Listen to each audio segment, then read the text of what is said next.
آج کے دور میں یہ بات دل و دماغ میں بٹھانا بہت مشکل ہے، جبکہ ہر طرح کی دعوتیں موجود ہیں اور بغیر کچھ لگائے، بغیر کچھ کھپائے آپ بہترین قسم کے مسلمان بن کر زندہ رہ سکتے ہیں۔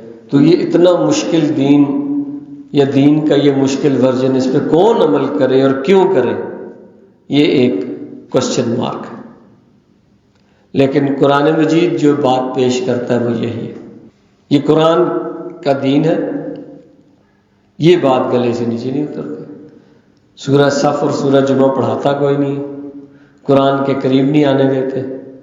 ہمارے جتنے بھی فرقے ہیں وہ یہ کہتے ہیں کہ تم قرآن مجید، جو بھی عام آدمی قرآن پڑھے گا وہ گمراہ ہو جائے گا، جب تک کہ ہمارے فرقے کا مستند عالم اس کے پاس نہ بیٹھا ہو۔ تلاوت کر سکتا ہے، اس کا ترجمہ نہیں پڑھ سکتا۔ وہ ہمارے فرقے کا مستند عالم پاس بیٹھا ہوگا، وہ اس کو اپنے فرقے سے باہر لے جانے سے روکے گا، ساتھ ساتھ قرآن کی دعوت کو وہ اس میں ڈھالے گا، اس سانچے میں جو فرقے کا ہے، تو تب تم بچ جاؤ گے، ورنہ تو تم گمراہ ہو جاؤ گے۔ یعنی گمراہی کا کیا تصور ہے؟ ہمارے فرقے سے نکل جاؤ گے تو ہمارے نہیں رہو گے پھر تم۔ یہ تک معیار بنا کے رکھا ہوا ہے۔ قرآن سے اتنا ڈر لگتا ہے ہمیں،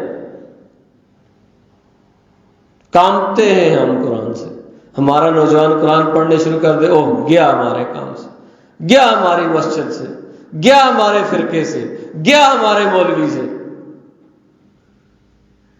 مت پڑھاؤ اسے قرآن، یہ تمہارا نہیں رہے گا۔ یہی تو مسائل ہے۔ جزاک اللہ۔